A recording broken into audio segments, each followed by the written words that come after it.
ಸನ್ಮಾನ್ಯ ಅಧ್ಯಕ್ಷರೇ, ಅಂತೂ ಇಂತೂ 4 ದಿನ ಆದ್ಮೇಲೆ ನನಗೆ ಅವಕಾಶ ಕೊಟ್ಟಿದ್ದೀರಾ. ನಮಸ್ಕಾರ. ಅದು ಒಡೆದಾಟ, ಹೋರಾಟ, ಮೊನ್ನೆ ಸ್ಟ್ರೈಕ್ ನೀವೆಲ್ಲ ಮಾಡಿ ಅಂತೂ ಇಂತೂ ಕುಂತಿ ಮಕ್ಕಳಿಗೆ ಅಧಿಕಾರ ಇಲ್ಲ ಅನ್ನೋ ಸ್ಥಿತಿಗೆ ಬಂದಿದ್ದೀರಿ ನಾವು.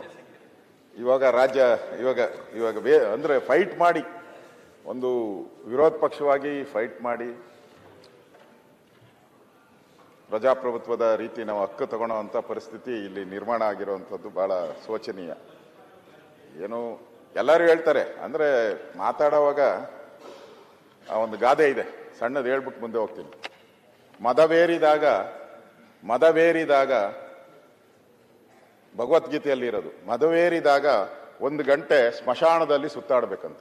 H.K. ಪಾಟೀಲ್ ರೇ, ಮದವೇರಿದಾಗ 1 ಗಂಟೆ ಸ್ಮಶಾನದಲ್ಲಿ ಸುತ್ತಾಡ್ಬೇಕಂತ ಶ್ರೀಕೃಷ್ಣ ಭಗವದ್ಗೀತೆಯಲ್ಲಿ ಹೇಳಿದ್ದಾರೆ. ಅಲ್ಲಿ ಸ್ಮಶಾನಕ್ಕೆ ಹೋದಾಗ ಗೊತ್ತಾಗ್ತೈತೆ ನಮ್ಗೆ ಯಾರ್ಯಾರು ಏನೇನು ಮೆರೆದಿದ್ರು ಅವರೆಲ್ಲ ಮಣ್ಣಾಗಿರ್ತಾರೆ. ಅವಾಗ ಇಳಿತೈತೆ ನಮಗೆ ಇರೋ ಮದ. ನಾವು ಎಲ್ಲರೂ ಕೂಡ ಪ್ರತಿಯೊಬ್ಬರು ನಾವು ಅಲ್ಲಿದ್ದಾಗ ಹೇಳಿದಿರಿ. ಅಥವಾ ಒಂದೇ ನಿಮಿಷ ಮುಗಿಸ್ಬಿಡ್ತೀನಿ ಸರ್. ನಾವು ಅಲ್ಲಿದ್ದಾಗ ಹೇಳಿದಿರಿ, ನಿಮ್ದಲ್ಲ, ನಿಮ್ಮನ್ನು ಕಂಡ ಮಾಡ್ತಾ ಇಲ್ಲ. ಇಲ್ಲಿ ಮದವೇರಿದಾಗ ಅಂದ್ರೆ ಎಲ್ಲರಿಗೂ ನಾನು ಹೇಳ್ತಾ ಇರೋದು ಪಾಟೀಲ್ ರೇ. ಅತ್ಯಂತ ಸತ್ಯವಾಗಿದೆ. ಆದರೆ ಕೆಲವು ಭಾಗ ಮಾತ್ರ ನೀವು ಉಲ್ಲೇಖಿಸಿದ್ರಿ. ಇಲ್ಲ, ಮದವೇರಿದಾಗ ಸ್ಮಶಾನ ಸುತ್ತ ತಿರುಗಬೇಕು, ಅವಾಗ ಮದ ಕಡಿಮೆ ಆಗುತ್ತೆ. ಒಟ್ಟು ಕರ್ಮಣ್ಣೆ ವಾದಿಕಾರಸ್ಥೆ ಮಹಾಫಲೇಶು ಕದಚನ.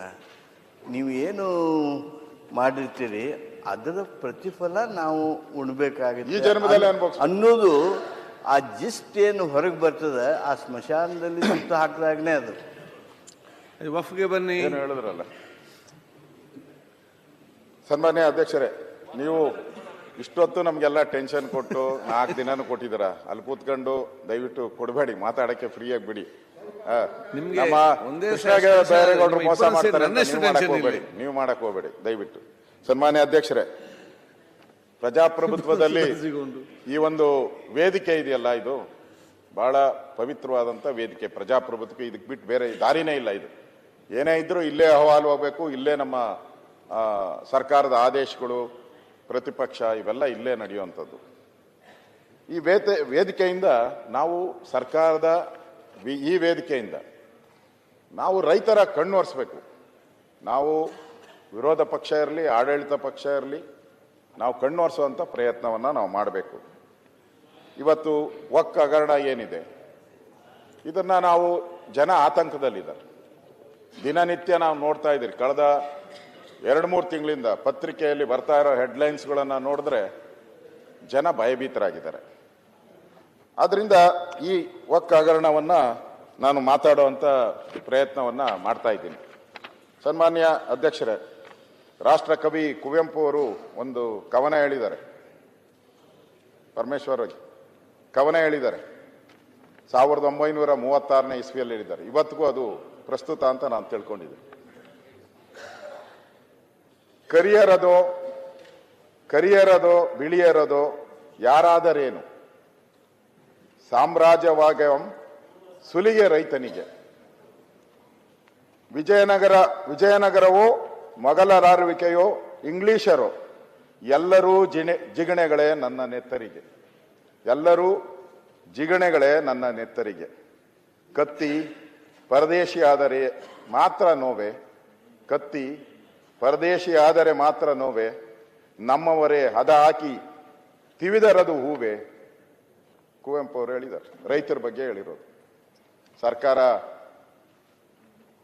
ವಿಜಯನಗರದಾದರೇನು, ಮೊಘಲರದಾದರೇನು, ಬ್ರಿಟಿಷರಾದರೇನು, ರೈತನಿಗೆ ಜಿಗಣೆ ತರ ಎಲ್ಲ ಸುಚ್ಚಿದಿರ ಅನ್ನೋ ಮಾತನ್ನ ಹೇಳಿದ್ದಾರೆ. ಕುವೆಂಪು ಅವರ ಒಂದು ಕವನ. ಸನ್ಮಾನ್ಯ ಅಧ್ಯಕ್ಷರೇ, ಇಷ್ಟು ದಿನ ನಾವು ಲವ್ ಜಿಹಾದ್ ಅನ್ನ ನೋಡಿದ್ದೀರಿ.